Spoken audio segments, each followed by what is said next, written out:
Queridos, que bom é estar com vocês em mais um vídeo aqui no nosso canal, no canal Deus é Refúgio.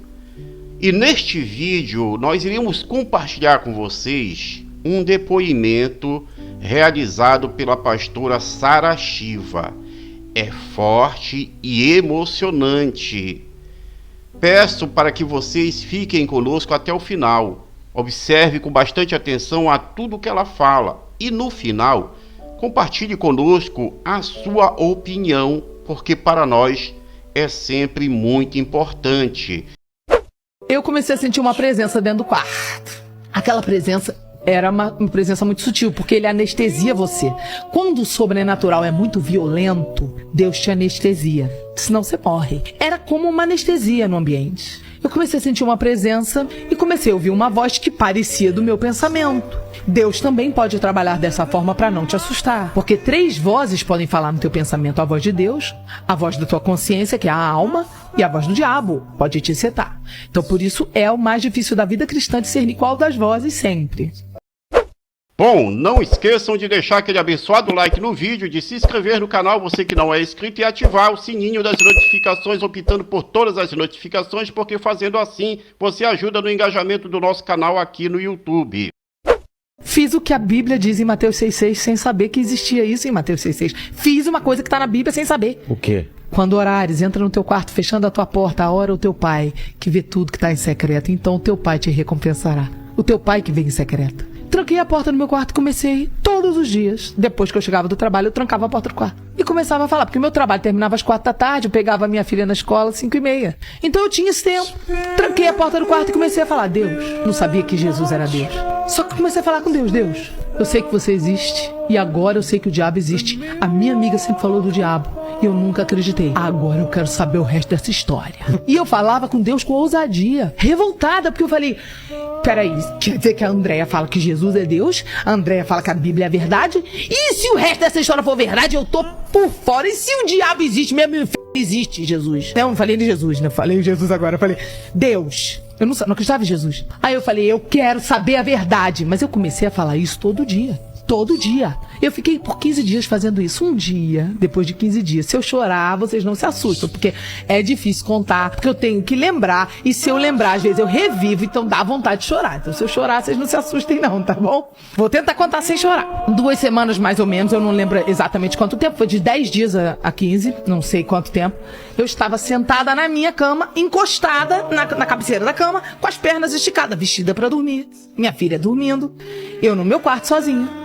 Esticada, eu tinha uma cama de casal, esticada com a coberta assim na cintura. E um caderno que eu tinha de desabafo. Eu sempre tive cadernos de desabafo. Fiz terapia há anos. Então eu tava escrevendo uma carta pra Deus. Eu já tava cansada de falar e eu comecei a escrever, não falar. E eu comecei a escrever: Deus, eu quero saber a verdade. No que eu comecei, vou falar, vou começar a lembrar. Eu comecei a sentir uma presença dentro do quarto. Aquela presença era uma presença muito sutil, porque ele anestesia você. Quando o sobrenatural é muito violento, Deus te anestesia, senão você morre. Era como uma anestesia no ambiente. Eu comecei a sentir uma presença e comecei a ouvir uma voz que parecia do meu pensamento. Deus também pode trabalhar dessa forma para não te assustar. Porque 3 vozes podem falar no teu pensamento: a voz de Deus, a voz da tua consciência, que é a alma, e a voz do diabo, pode te setar. Então por isso é o mais difícil da vida cristã discernir qual das vozes sempre. Todos os dias pode acontecer com a gente. Até Pedro, do lado de Jesus, foi setado. Jesus repreendeu Pedro, né? Então nós vamos ser setados. Não podemos achar que estamos imunes a isso. Então eu não sabia nada disso que eu tô te contando. Tava ali e uma voz começou a falar suave: eu sempre fui, eu sou um homem sério, eu sou isso, eu sou aquilo. Eu comecei a ouvir e eu não percebi que não era meu pensamento. Eu continuei escrevendo a carta e conversando com essa voz. E a voz falando dentro da minha cabeça. E eu conversando com a voz, escrevendo a carta, e a voz ia me respondendo. Eu tenho essa carta até hoje, eu tenho esse caderno até hoje. De repente, no final da carta, a voz sai para fora. Eu não consigo explicar isso pra vocês, por mais que eu tente explicar. Porque não dá, não é uma experiência que dá pra transmitir, é uma experiência que você tem que viver. A voz sai e a voz fica em todo o quarto e em todas as minhas células ao mesmo tempo. Não me pergunta como é isso, eu não consigo te explicar isso. A sensação é como se você tivesse perdido num parque de diversões e a voz do teu pai, você conhece a voz do teu pai? Sim, claro. Chamasse você no alto-falante. Só que uma voz que eu reconheci sem eu nunca ter ouvido. Como é que pode isso? Jeremias 1:5. Antes que tu te formasse no ventre da tua mãe, diz o Senhor, eu te conheci antes que tu te formasse. Existe uma memória em nós que existe antes da gente ser formado no ventre. E essa memória pode ser ativada por Ele, que nos formou antes de estarmos formados no ventre. Pegou aí? Claro. É uma memória que só Deus pode ativar. Porque Ele que dá o sopro de vida, você nasceu porque Ele deu o sopro de vida. Por isso que tem bebê que nasce morto se não recebeu o sopro de vida. Aí é que o negócio ficou forte, porque Ele me chamou. Ele saiu por fora aquela voz e falou, Sara! Quando Ele falou Sara, todas as células ouviram. Eu reagi em todo o meu ser. Eu ouvi a voz dentro do quarto e dentro da minha cabeça e tudo. Era mais forte do que qualquer coisa que eu já ouvi na minha vida.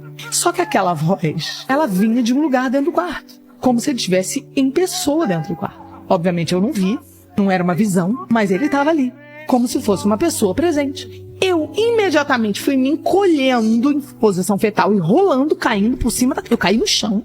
O choro era um choro que não dá pra... Eu não consigo reproduzir o choro. Se eu tentar fazer uma cena de atriz, eu não consigo. Porque era um choro que todo o meu corpo se contorcia, minhas entranhas se contorciam por dentro, meu músculo foi contraindo. De modo que o meu diafragma, eu fui parar no chão e eu senti aquela presença dele como se fosse física, se aproximando e falando comigo. Ele ia falando, ele foi falando assim, ele foi me respondendo todas as perguntas, que ele era Deus, que ele havia vindo à Terra como homem, que ele havia morrido na cruz, que ele havia ressuscitado dos mortos, que a Bíblia era verdade, todas as perguntas que eu fazia durante aqueles dias. Ele foi me falando e ia se aproximando, e eu fui sentindo aquela presença se aproximar, como se fosse a gente se aproximar da fogueira. Sim. Você vai se aproximando da fogueira, chega um limite que você ainda não tá tocando no fogo, mas você não consegue dar mais nenhum passo, porque ele começa a arder de queimar. Era uma sensação parecida, mas não era fogo, era amor consumidor. Eu não consigo explicar isso pra você tem que viver isso. Eu não consigo te explicar o que é isso que eu senti. Era amor consumidor. Eu sei o que você falou. O amor, se eu lembrar, eu vou chorar. Eu senti alguma coisa parecida, esse calor é um amor que parece calor e não é calor, e ele te consome como calor e não é calor, e você começa a se ver tão pequeno, você começa a olhar pra você e falar, quem é você e quem sou eu pra você falar comigo? Eu não sou digno. Você entende em um segundo que você é pecador e que ele é santo. Tudo em um segundo foi respondido pra mim. E aí ele falou, foi a última coisa que ele falou assim, agora, aí foi a frase última que ele me disse, e eu chorava de uma forma que o meu músculo do diafragma veio parar em cima e não voltou mais. Eu não conseguia mais fazer isso aqui, ó. Quando você chora, tenta reproduzir isso aqui, ó. Vê se o seu diafragma sobe. Faz uma brincadeira como se fosse criança chorando. Ó, não sobe o diafragma? Então, quando ele sobe, você volta pra depois tomar ar. O meu diafragma subiu, colou, não descia mais. Tal era a intensidade do choro. E não descia mais. Aí ele falou assim, agora eu vou parar de falar com você, mas eu vou ficar aqui. Mas eu vou precisar parar de falar, e disse essa palavra aqui, ó. Porque o teu coraçãozinho, ele falou no diminutivo, o teu coraçãozinho não está aguentando. Mas eu vou deixar o meu Espírito Santo aqui. Eu não sabia o que era Espírito Santo, eu nunca tinha nem ouvido falar, não sabia o que era isso.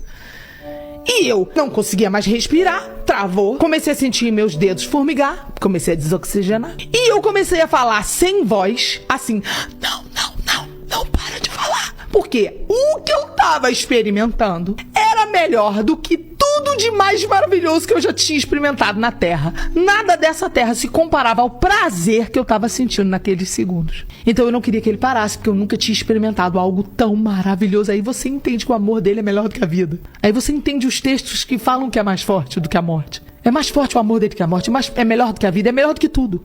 Quando você experimenta uma experiência dessa com Jesus, você se torna um crente indesviável. Não há nada desse mundo que consiga te seduzir, porque basta você pedir, Espírito Santo, me lembra daquele momento. Eu só tive segundos de um vislumbrar, de um pedacinho da eternidade. Imagina o que é a eternidade.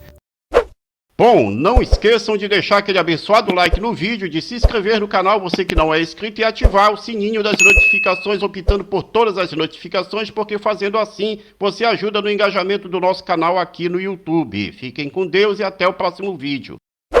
Eu comecei a sentir uma presença dentro do quarto. Aquela presença era uma presença muito sutil, porque ele anestesia você. Quando o sobrenatural é muito violento, Deus te anestesia. Senão você morre. Era como uma anestesia no ambiente. Eu comecei a sentir uma presença e comecei a ouvir uma voz que parecia do meu pensamento. Deus também pode trabalhar dessa forma para não te assustar. Porque 3 vozes podem falar no teu pensamento: a voz de Deus, a voz da tua consciência, que é a alma, e a voz do diabo, pode te setar. Então por isso é o mais difícil da vida cristã discernir qual das vozes sempre.